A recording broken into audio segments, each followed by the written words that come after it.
ensuring that as we deliberate on these matters, we deliberate on them knowing that we are representatives of the community and the society, and we are doing this with the due care that has been imposed on us. I would like to welcome you and take this opportunity to introduce all of the members of the energy regulator that would be making the decisions. Starting with myself, my name is Tembani Pukula. I would be the chairperson of this session. And I would then, may I request Ms. Makeke to mute. Ms. Makeke, your mic is still on. Can you mute? In this case, Faye, can you mute Ms. Makeke? Thank you. So apologies about that, members of the energy regulator and stakeholders who are following us. I will then go to the next member of the energy regulator who would be participating in this meeting. It's the deputy chairperson of the energy regulator and the chairperson of the human resources and remuneration committee, Ms. Mpungose. Ms. Andile Mpungose, please, may you greet. Good morning, Chairperson. Good morning, members, and good morning to members of the public who are following our live streaming this morning. Thank you. Thank you, Ms. Mpungose. Next is the CEO of the energy regulator, as well as the chairperson of the regulator executive committee, as well as a member of all of the committees of NESA, Ms. or Advocate Nomalanga Sithole. Good morning, Chairperson and members, and everyone who has joined us for this particular meeting this morning. Thank you. Thank you. Our next member who will be deliberating on this is the regulator member primarily responsible for pipe gas, as well as the acting regulator member responsible for electricity regulation, Ms. Nomfundo Maseti. Ms. Maseti. Good morning, Chairperson. Good morning, members, and good morning to the stakeholders that have joined the live streaming platforms in order to observe our proceedings today. Thank you, Chair. Thank you. We also have the regulator member primarily responsible for petroleum pipelines at NESA, Mr. Muzuvugile Mkize. Is also a member of various committees of NESA. Mr. Mkize. Greetings to you, Chairperson. Greetings to all on the call, as well as the members of the public that are following us through the various live streaming platforms. Thank you. Thank you. The next member is the regulator member responsible for the IT governance committee of NESA and many of the other committees of NESA. That is Mr. Fungai Sibanda. Morning, Chair. Good morning to NESA colleagues and morning to members of the public. Thank you. Thank you. The next member is Ms. Tembega Simane. She is the regulator member who is also the chairperson of the finance committee, member of the electricity subcommittee and other committees. Ms. Simane. Morning, Chair, and morning to AR members and our colleagues at NERSA, as well as the members of the public. Thanks. Thank you. We also will have joining us later the chairperson of the Audit and Risk Committee, Ms. Precious Sibia. I am introducing her, but she will be joining us later in this meeting. For now, she is not part of the meeting. Members of the public, those are members of the energy regulator that will be deliberating on this. We are then going to go to item number 3, the agenda that we are going to discuss in this meeting, and I would like members to indicate if there are any items that need to be modified, withdrawn, or changed. I've got Ms. Maseti. Thank you, Chairperson. Chairperson, I propose that item under the ELS items, item number 7.1, that it be moved to the governance section of this meeting, as we are not going to deliberate or take substantive decision on the merits of that matter. Thank you, Chair. Thank you, Ms. Maseti. Ms. Mpungose, I know your item is not in the open meeting, but just for the record, so that we don't get to be discussing that, are you happy to Let me just say, Ms. Bungose, Yes. I think we can deal with that, Ms. Bungose, when we deal with the statutory governance matter for now. But thank you, we will do that. Colleagues, with that change on item number 7.1, may you indicate by raising your hands if you are in support of approving this agenda. I've got Ms. Maseti, Ms. Samane, Ms. Bungose, Ms. Mkize, Advocate Sitole, and Mr. Svanda. Thank you. The agenda is approved as such. The next item, colleagues, we have on our agenda is item 4, the declaration of interest. Oh, Mr. Mane also was part of the list. The declaration of interest, if there's a member who would like to make a verbal declaration, may you please do so now. If none, members, may I request that you complete the declaration of interest forms and submit them to FAY as required. I also urge the colleagues from NERSA to do the same, as this is a requirement for us to declare our interest. We are now going to move, colleagues, to item number 5. Item number 5 is going to be the report from the chairperson of the Petroleum Pipelines Subcommittee, as already introduced. Mr. Mkize will take us through this. Mr. Mkize, you have the floor. Thank you very much, Chairperson. The item pertains to the application by Island View Storage Pty Ltd, trading as Bidvest Tank Terminals, as for their second amendment of the conditions of the combined license issued for the operation of a storage facility and loading facilities in Richards Bay, KwaZulu-Natal Province. The regulator is requested to consider and approve this second amendment, which entails adding 2 storage tanks, each with a design capacity of 15,000 cubic meters for the storage of diesel into the license conditions, as well as the decision and reasons for the document, which is attached as Annexure A, and the addendum to the license conditions, which is attached as Annexure A1 to the decision and reasons for the document. I just need to mention that we've got a rare case here of much earlier completion of construction as licensed by NERSA. NERSA issued a construction license to BTT, which is Bidvest Tank Terminals for short, on the 10th of February 2024 for these 2 tanks. And they are almost done, almost finished, all of both of them, these tanks. And here we simply are seeking the approval for the operation license, the second, this amendment of these conditions from the side of NERSA. They are depicted on page 5 of 28, as well as a closer picture on page 6 of 28. I would just stop there. It's safe to say that if you go to page 6, you note that there are 2 tanks as shown as being not yet finished, but we've got a situation now. The updated photos have got the tanks, one of the tanks even painted by now, and ready actually to be commissioned. I will leave it at that, Chairperson. Thank you.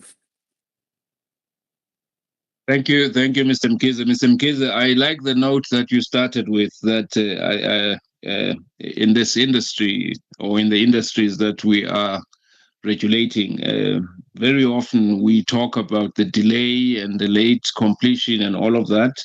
And here you are giving an indication of a project that has been completed before time, and it is even being painted and ready to be on commercial use. I think this is a note that we must not take for granted, because too often, in fact, in the last 20 years of the energy regulator, we probably have been reporting delays, late construction. So thank you, Mr. Mkize, for bringing that to the fore.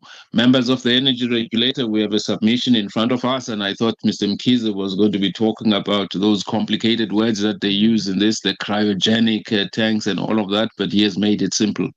May we indicate if we have any questions, comments on the submission before we go to the recommendations.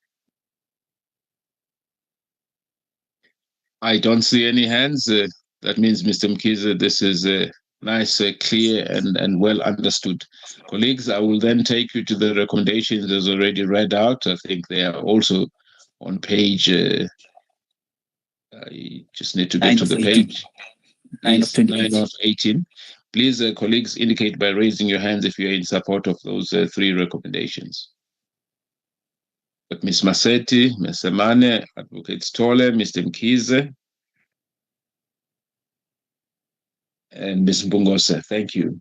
The report and the recommendations have been approved. Mr. Mkhize, we are now on the next item that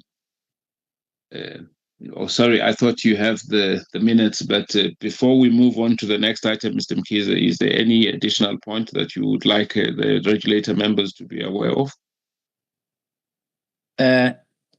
Nothing really from my side, except to thank the members of the PPS for their contribution in terms of giving guidance and asking those relevant questions. As you see that in this submission, there are responses to those questions which help to enhance these submissions coming to the energy regulator, as well as management and staff for the submissions that they provide and in terms of improving the quality thereof. Thank you.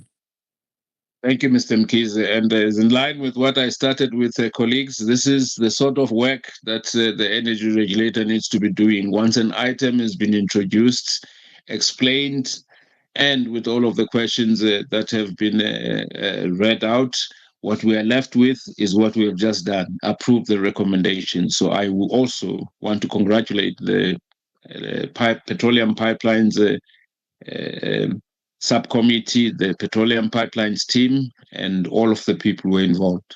This is how the work of the regulator should be. Thank you, Mr. Mkhize. On that note, colleagues, we are going to move on to the next item on the agenda, which is item number 6. And I would like to allow the regulator member primarily responsible for piped gas to assist us in this. Ms. Maseti, you have the floor.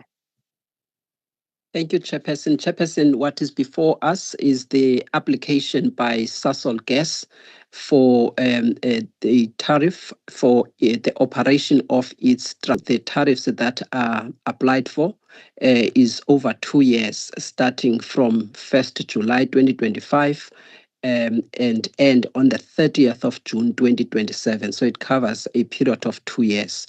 The way that Sasol has structured its tariffs, they are done in terms of the zoning methodology that we have in the tariff guidelines for piped gas, wherein all the assets that belong to a particular region have been consolidated.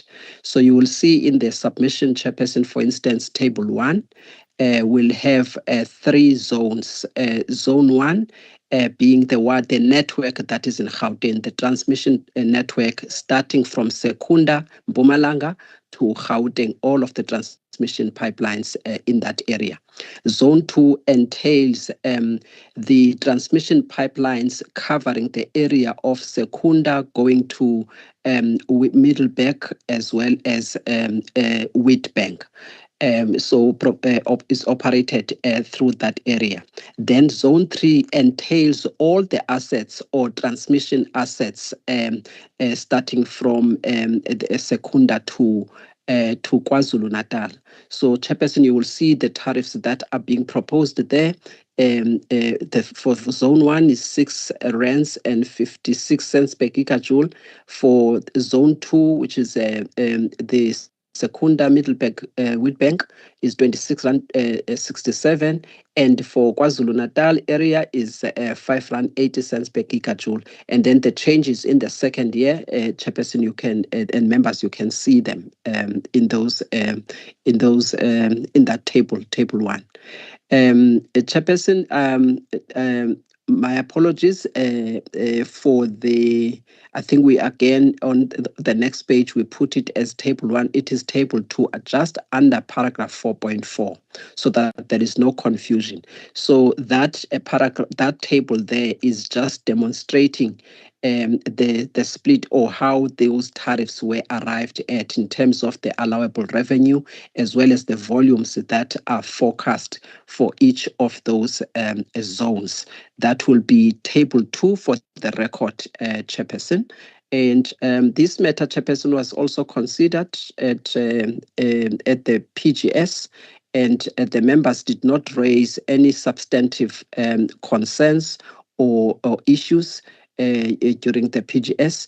All that was asked was the issue of the difference between the calculation done by the applicant, Sasol, in this matter, as well as the calculations done by NERSA for Zone 3, meaning that the pipeline starting from Secunda to KwaZulu-Natal.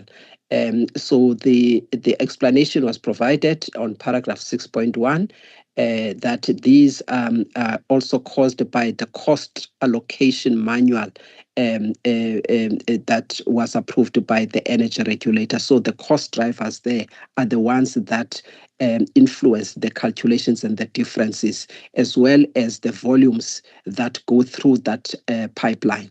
Hence, Sasol's tariff that is calculated seem to be lower than the NERSA tariffs, but it is still within the mandate of NERSA that we approve as opposed to regulate. With that, Chairperson, I would like to then take you to the recommendations. Recommendations are contained on paragraph 7.1 of the covering submission, and they are stating that the energy regulator approves the 2-year tariffs for Zone 1, Zone 2, and Zone 3, and they are listed on the table there, table 10. The number might change for the record, Chairperson, since I've corrected the other table. And then the second thing that is that requires the decision of the regulator is that these tariffs are maximum tariffs. However, they exclude VAT. And from these tariffs, discounts are allowed, but those discounts must be granted in a non-discriminatory manner and in compliance with Section 22 of the Gas Act. And the Chairperson, I also just want to delete 7.1.3 because it's already covered under 7.1.1. And then the last thing, Chairperson, is that the approved tariffs will remain in force until the date the energy regulator approves another tariff. Thank you, Chair. Thank you very much, Ms. Masetti, for that brief description of the submission. Members, we have a submission in front of us, and Ms. Masetti has read the recommendations. But before we get to the recommendations, any questions, comments, or enhancements that the regulator would like to make?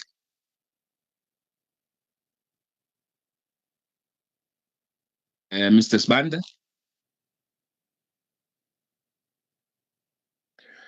Thank you, Chairperson.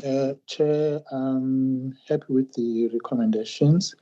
I just have 1 or 2 questions of clarity. On page 7 of 41, table 4, the allocation of the drivers, the percentage of RAB allocated to Zone 2 appears to be higher than that of Zone 3, yet it's got the lowest volumes.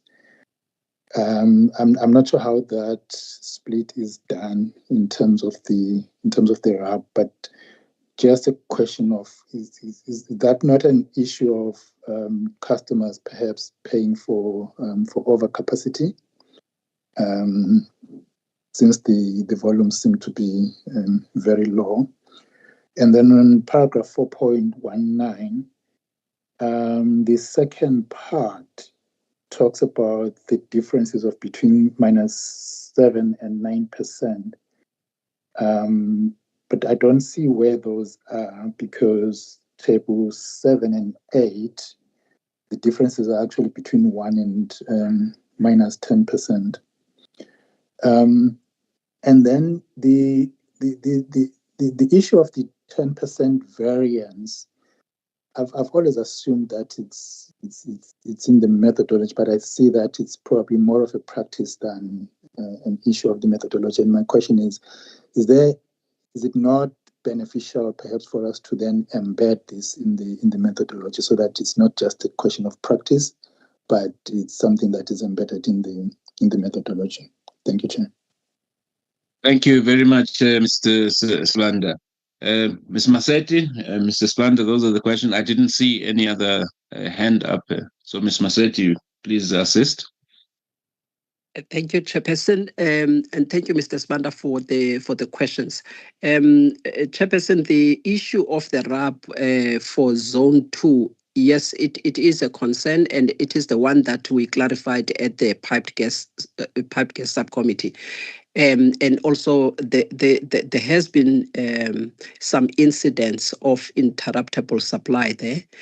I think, yes, it is expensive, but it is not an over capacity in that pipeline. I think the issue there is the ramping up of the volumes. And that's the issue of perhaps a volume, output restriction that we need to monitor carefully, because it does appear that the volumes can be ramped up to 21 million gigajoules, but it has always been sitting between 17 to 18 million gigajoules. The way in which that can be done is through the methodology. There is a provision in the methodology that requires NERSA to hold the licensee accountable or to the baseline that was achieved in the previous year. So if they want to forecast something that is above 18 million, when always the trend has been the 18 million, now they want to focus 19 million, they need to provide something to NERSA before NERSA could allow volumes of 19 million. Otherwise, then they would want to claim that they achieved revenue that is lower than what they anticipated. So it is there in the methodology, but also it is one of those pipelines that are quite expensive, and it is a concern. So it is the issue of monitoring there, Mr. Sibanda, but there is no issue of investing and or overcapacity. Otherwise, even if it were to be ramped up to say 30 million gigajoules, that there is going to be some investments that will need to be done to allow that the pipeline operates at higher volumes.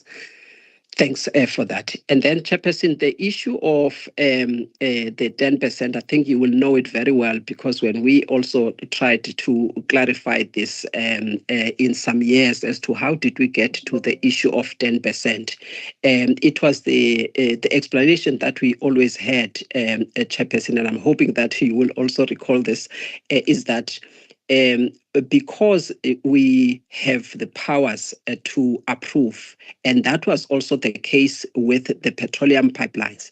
So where we have the powers to approve, we don't have the powers to set.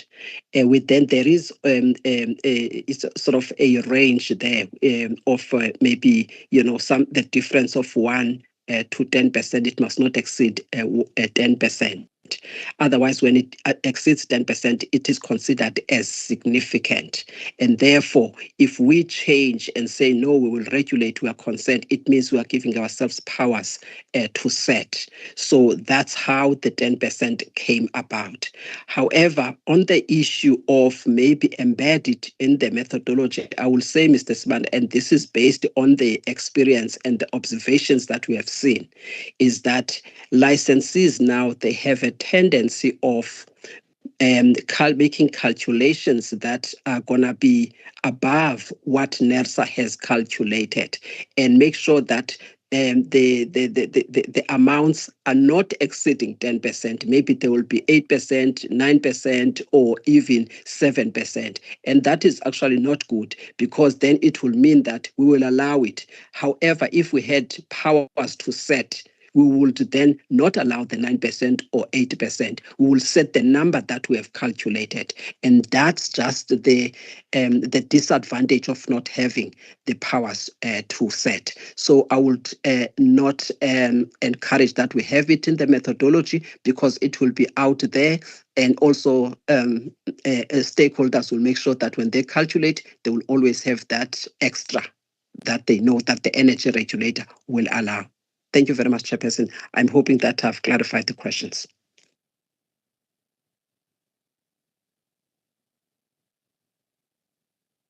Ms. Massetti, I think the split. I want to check with Mr. Sbanda if you are fine with the RAB split and the customer volumes and all of that. The response given.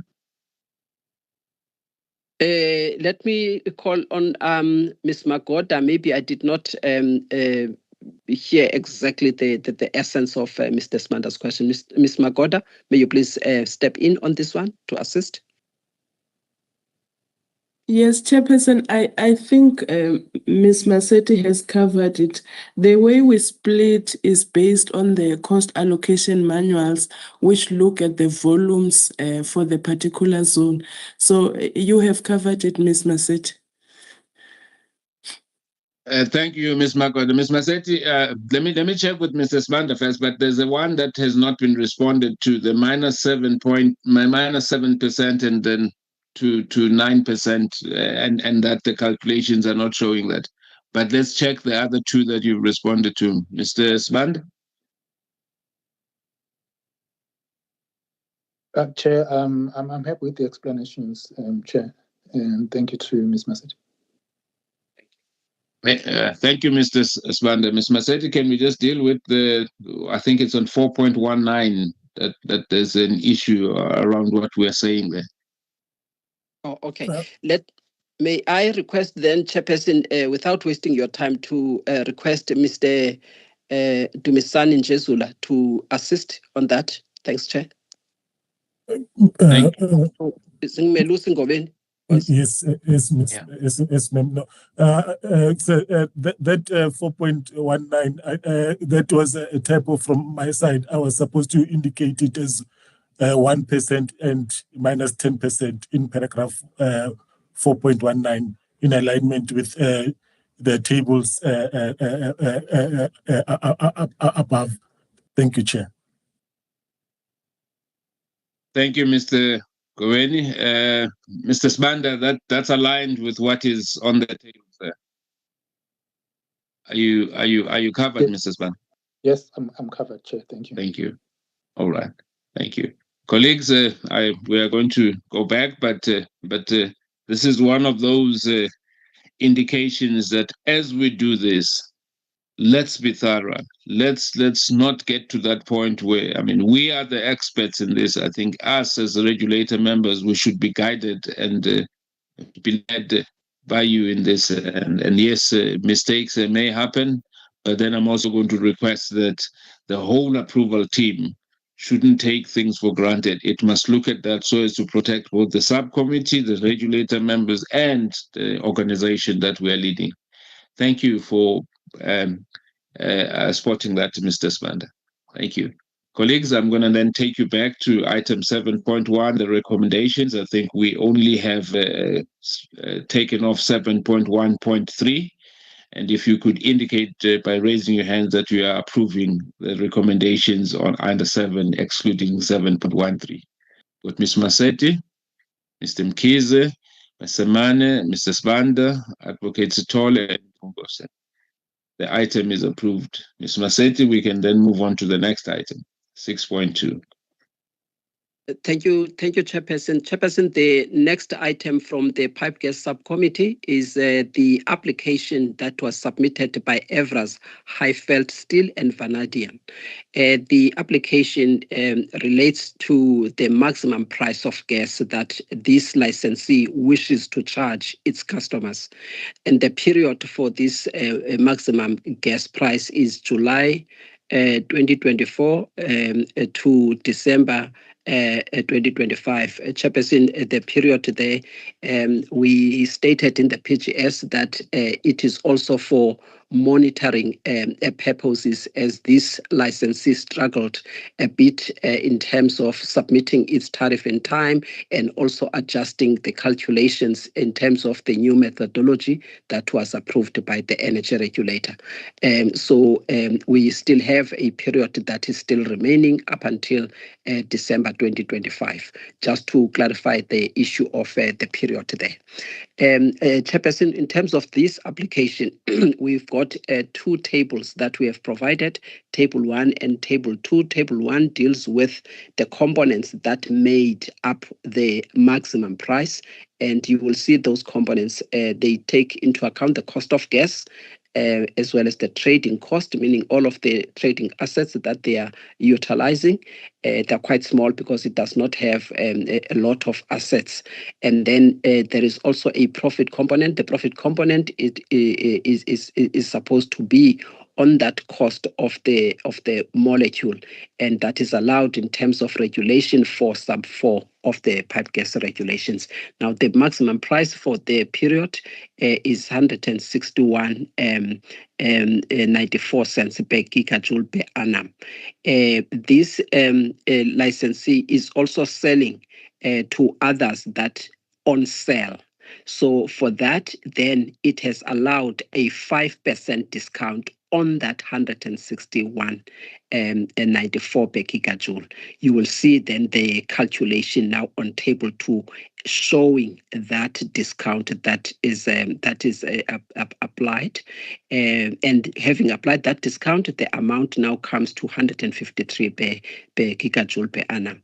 Chairperson, there are no major issues that were raised again in terms of this application. I would like to just draw the members' attention to Table 3 so that you can see the calculations done by NERSA and calculations done by EVRAS, the applicant, and the differences in terms of those calculations. And the differences are really minor, Chairperson. With that, Chairperson, the decision that is sorted today is that the energy regulator approves the maximum gas price for EVRAS, and those are shown in Table 4 and Table 5, as I have explained. One is for the customers of EVRAS, direct customers of EVRAS, 161.94, and then the second table is when EVRAS sells to other traders or resellers, and then the price is different. The maximum price that needs to be approved, it excludes VAT, and that discounts are allowed and must be done in a non-discriminatory manner, and that the effective date of the NERSA's decision is the date at which the energy regulator made this decision, and the licensee is required to apply in accordance with the conditions of license 3 months, let me just see if it's 3 months or 4 months, before the expiry of the approved price. Thank you, Chairperson. Thank you very much, Ms. Massetti. Members of the Energy Regulator, we have a submission in front of us. Any questions, comments, or enhancements?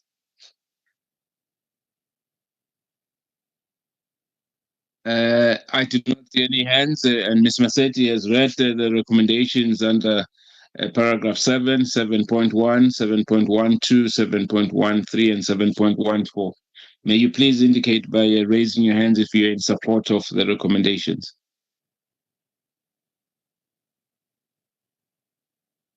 I've got Ms. Mbungose, Ms. Semane, Ms. Massetti, Advocate Stolle, Mr. Mkiza, and Mr. Banda. The item is approved as recommended.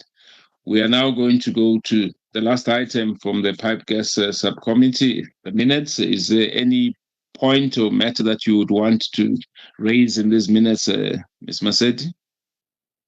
There is nothing to emphasize, Chairperson. They're here for noting. Thank you, Chair. I'll take any questions of clarity. Thank you. Members, any questions or points you'd like to clarify from the minutes of the meeting of the 7th of March, 2025? If none, members, may you please assist by raising your hands to indicate that you are happy to note these minutes. Got Ms. Semane, Ms. Mbungose, Mr. Mkiza, Mr. Spande, Advocate Sithole and Ms. Massetti. So thank you. The minutes are noted. Colleagues, we are going to move on to the next part of the agenda, which is now the report from the chairperson of the electricity subcommittee. Ms. Massetti, you still have the floor. Noting that we have moved item 7.1, so you'll take us to item 7.2. Thank you, Chairperson. Chairperson, this is the report coming from the Electricity Subcommittee. This report, Chairperson, has to do with the application that we received from NTCSA. The application that we received has to do with 3 projects that NTCSA would like NERSA to agree or approve that they be considered as strategic investments. These projects are located in the Northern Cape. The specific projects, Chairperson, are to be classified as strategic investments in terms of clause 7.7.4, sub 1, bullet number 5 of the Transmission Network Code. The projects themselves, Chairperson, is Aris Substation, which is the transformer project. It is in Annexure B of the submission. The second project is the Krypton 400 over 132 kV substation. It is also under Annexure C of the submission. The last project that should be considered as the strategic investment is Korana Substation. It is also in Annexure D. What I need to indicate, Chairperson, is that these projects are already considered in the list of projects that NTCSA submitted during the MYPD 6. However, they were not classified as strategic investment projects. And the network code, the transmission network code, contains a network investment criteria.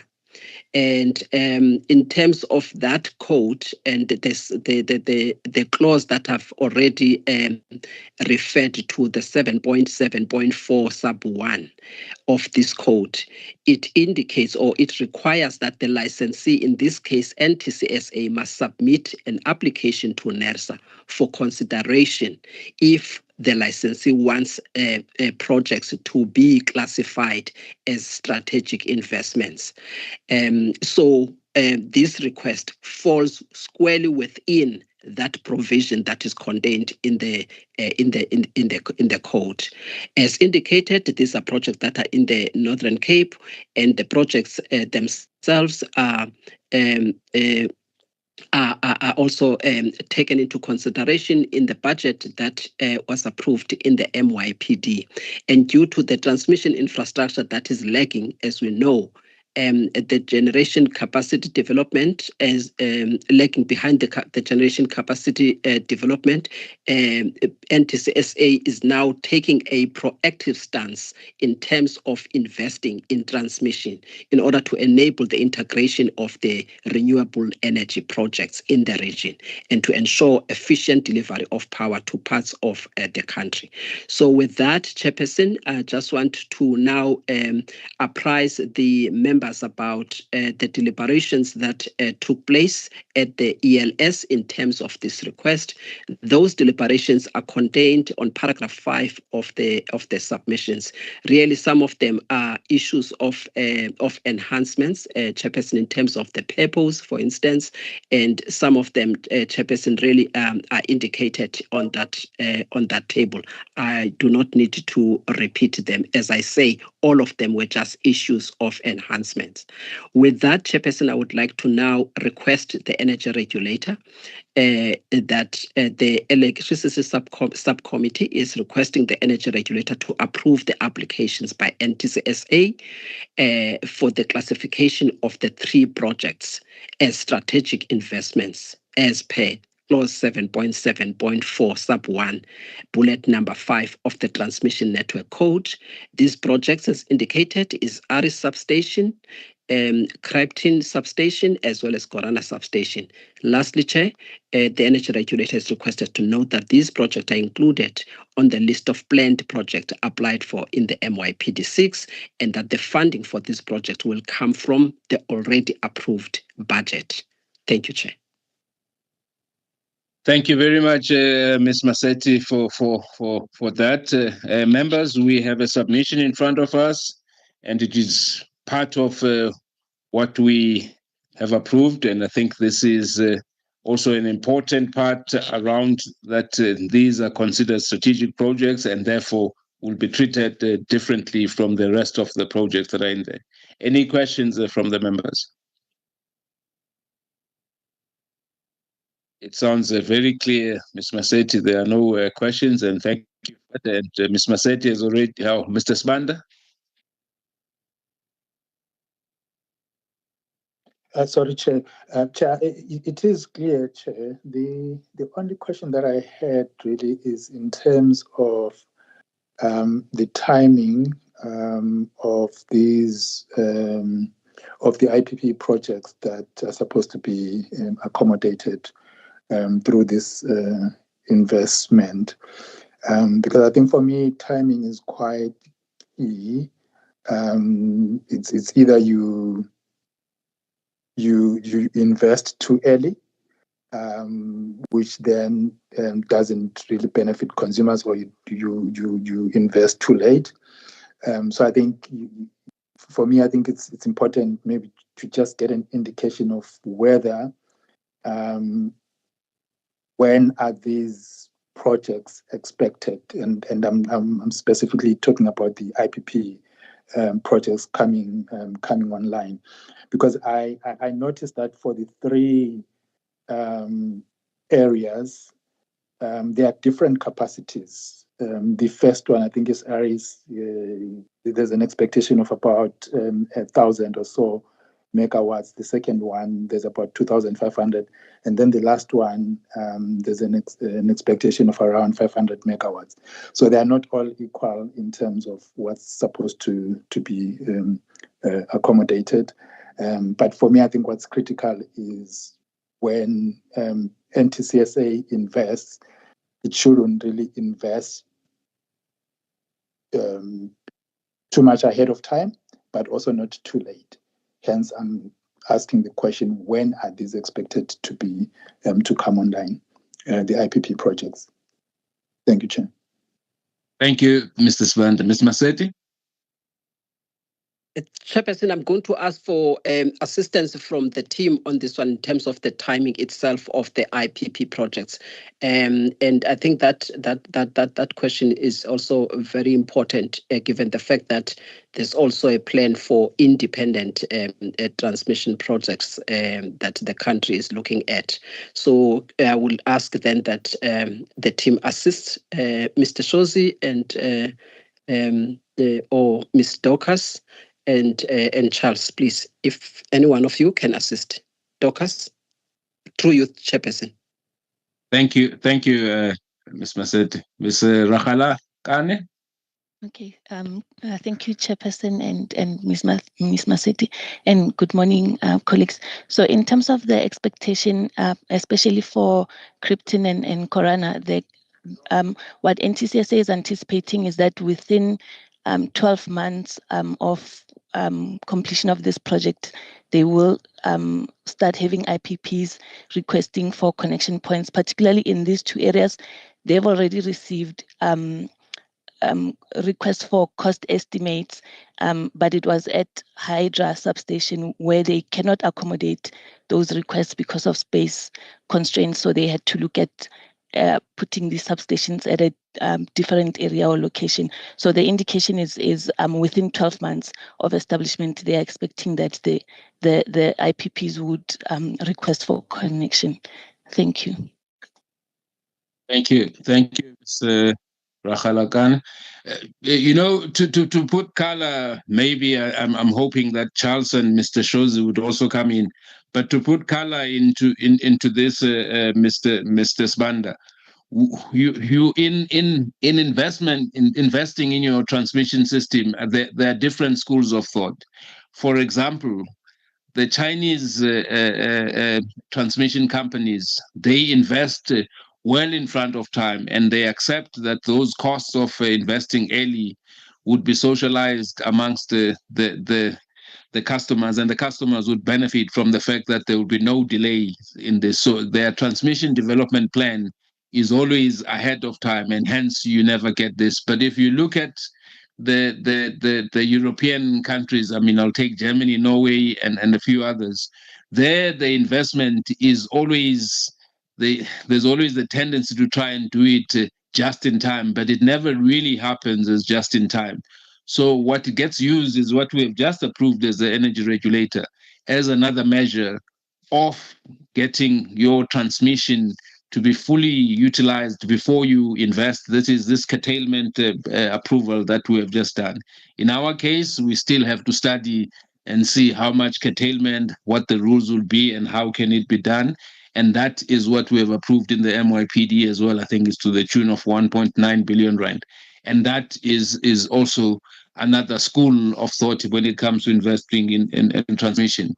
We also have the issue with transmission that in the past they have not really been investing and building because of the challenges that we had at Eskom.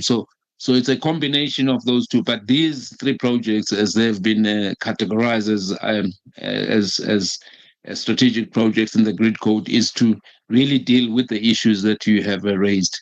I see that my explanation has created the ire of Ms. Makubane and Mr. Geldert. So Mr. Geldert and Ms. Makubane then. Mr. Vakula, Chairperson, if not any ire at all, I just want to support what you are saying. These projects, we have a problem in South Africa that there is no transmission, not sufficient transmission capacity within the areas, these particular areas. And these particular areas are ideally suited for solar PV installations. And it's really an attempt that should be supported by the transmission company to get ahead of the curve and create the transmission capacity which is required and which will be made available to IPPs at the appropriate time. I think it really needs to be supported. So. Thank you, Charles. I will still come back to you, Mr. Sibanda, to see if we have sufficiently covered you. But Ms. Makubane? Thanks, Chairperson, and good morning. Probably just to add that the increase of renewables and the timelines, because they are very quick to get online, has really changed the way that we need to think about transmission planning and putting down transmission infrastructure. So time for the actual transmission infrastructure now is actually taking much longer than you are able to actually put these kind of technologies. So trying to be a little bit ahead means that you actually will be just in time because we can put them up so fast versus what we can do for transmission infrastructure. Thanks, Chair.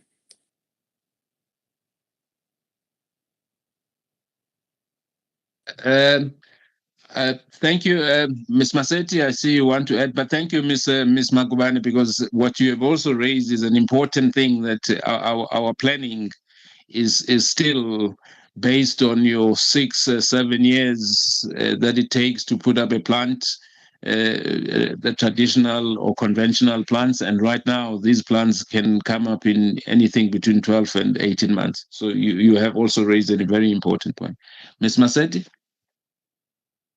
Chairperson, thank you very much. On that issue of planning, I've also noticed the very concern that is raised by Mr. Sibanda in terms of managing the risk of overinvestment and the overcapacity that is not going to be matched by the generation capacity. In Brazil, for instance, the government has created a separate institution that supports government for undertaking very good research, and it is quite detailed, and they will come up with reports, and some of those reports are reports where various stakeholders, including different independent transmission companies, that will provide input as to what is required, how much is required of the capacity, and where is this capacity required. And it gets tested and all of that, and the energy regulator there will also be given an opportunity to work closely with that institution that undertakes the research task and assist in the planning. And that institution works closely with the Department of Energy in Brazil. I found that to be a very useful instrument, Chairperson, and it has worked for a number of years there. So I'm hoping that we could learn something in terms of improving how we plan for the transmission infrastructure that is required in order also to manage some of the risk that Mr. Sibanda touched on, and also ensuring the commissioning of such projects in time. So that is the thing that I just wanted to indicate, Chairperson, on this aspect. Thank you very much. Thank you very much, Ms. Massetti, for those inputs. Thank you, Charles, and Ms. Makubani. Mr. Sibanda, I think we have given all of the inputs, but may I check with you if your concern is addressed? Yes, Chair. Thank you for all the explanations. I think it makes sense, Chair. Thank you. I'm happy. Thank you. Colleagues, if I don't see any other hands, may I then take you to paragraph 6 for the recommendations, as Ms. Massetti has already read them out under paragraph 6 from 6.11 and 6.12. Please indicate by raising your hands if you're in support of approving this. I've got Ms. Samane, Ms. Massetti, Mr. Sibanda, Advocate Stole, Ms. Bungos, and Mr. Mkize. The submission is approved. Ms. Massetti, I think we are on the next item, I think 7.3. Please take us through. Thank you, Chairperson. Chairperson, the next item coming from the Electricity Subcommittee is the service quality incentives that are designed for the National Transmission Company of South Africa, NTCSA, in terms of its operation of the transmission network. This is really about improving and ensuring quality of performance by the licensee in the operation of its transmission infrastructure. And there are incentives that the energy regulator uses in terms of compensating for good performance by the licensee. So this is just the simplification of the context of the submission that is before us. Chairperson, in terms of this the service quality incentive scheme, as I indicated, it is really aimed at enhancing the quality of service to customers and looking at the annual performance. And once the licensee performs well, then it will get incentivized at a value of 1% of the allowed revenue required. And that revenue that is required is stated under paragraph 4.7 of the submission. And that amount that is indicated there, Chairperson, I'm not mentioning it because I'm not so sure whether it is confidential, Chair. So I just wanted to exercise caution. So this amount, Chairperson, it will include any sort of court orders, as well as the pass-through of the IPP cost, as well as international purchases for the NTCSA. And the allowed revenue for 2025 financial year of the MYPD6 then amounts to the 169 million. Is it million or billions that is allowed for in the MYPD6? The approved design, Chairperson, is allocated the weighting of the percentage that are shown in paragraph 4.8 in terms of the faults that will be experienced, in terms of the major incidents that could have been encountered, and then also the system minutes. So they look into that, and that is the technical performance, really. Chairperson, without taking too much time, I think I'll take the report as having been read, and just to draw the members' attention to the deliberations that took place in the ELS. And with that, Chairperson, with the ELS is requesting the energy regulator to approve the NTCSA's service quality incentive scheme designed for the financial year 2025-2026. And that is attached in Appendix A. Thank you, Chair. Thank you very much, Ms. Massetti, for that brief explanation. Members, we have a submission in front of us. Any questions, comments, or points to be enhanced?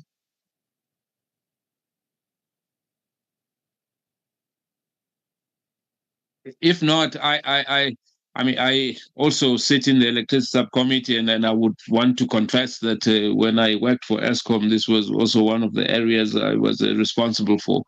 But I also am seeing that, it really hasn't changed. We're still doing system minutes, faults per 100 kilometers, and those incidents. And I just want to check with the other colleagues, in particular, Charles, Mark, and Ms. Makubane and Mr. Shozi. Are we stagnant in this one? Is this what your SIGRE and IEC are sticking to in as far as the performance of transmission?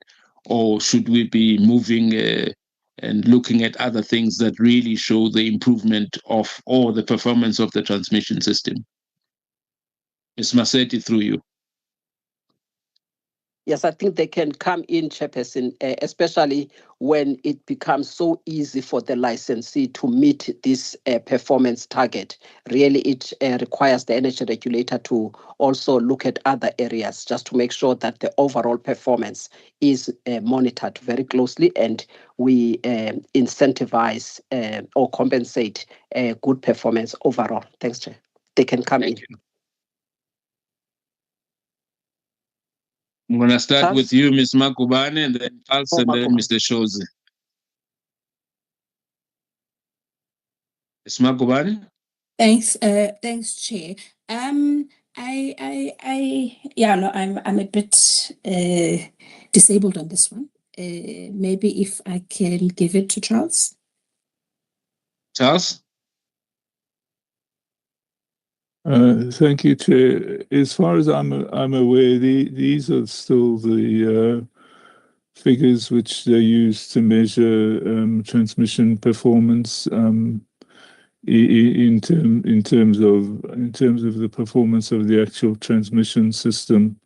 They are the critical ones. The only one which maybe I would add is if ever we were to add one is one which measures how many times you have a particular line where you get repeated trips. But apart from that, I think these are the measures that are currently in use. Thank you. Thank you, Charles. Mr. Shozi? Thanks, Chair. Mine I'll be on a safe side. Just to say, I note what you are asking us to look at. Probably as we will have to do a little bit of research and consult with the licensee and see if these measures or these criteria they still serve in the best interest of what they were designed for in the first place, and then we can probably give a report on what it can be done going forward, not to give answers that are not based on any research. That's where I would stop, Chair, for now. Thank you, colleagues. Ms. Massetti, I'm going to come back to you, but I mean, if there are no other questions from the members, I don't know if you have any additions, Ms. Massetti, we can take that as work that would be done in the course of us doing our work anyway. Yes, Chair. Thank you. Members, the recommendations are on paragraph 6, and it's just one recommendation that we approve. May we please indicate by raising our hands if you are in support of this recommendation? I've got Ms. Massetti, Mr. Mkize, Ms. Mpungose, Advocate Sitole, Mr. Semane, thank you. Item 6 is approved as recommended. Item 7.3, sorry, is approved as recommended. Members of the public, we have come to that part of the meeting where we are going to bid you goodbye. Thank you for your time, and thank you for keeping us on the straight and narrow by just listening. And we do know that in the various social media platforms, whatever is said here gets reflected in the way that it has been said, and that we appreciate as it keeps us also on the straight and narrow. Thank you for your time.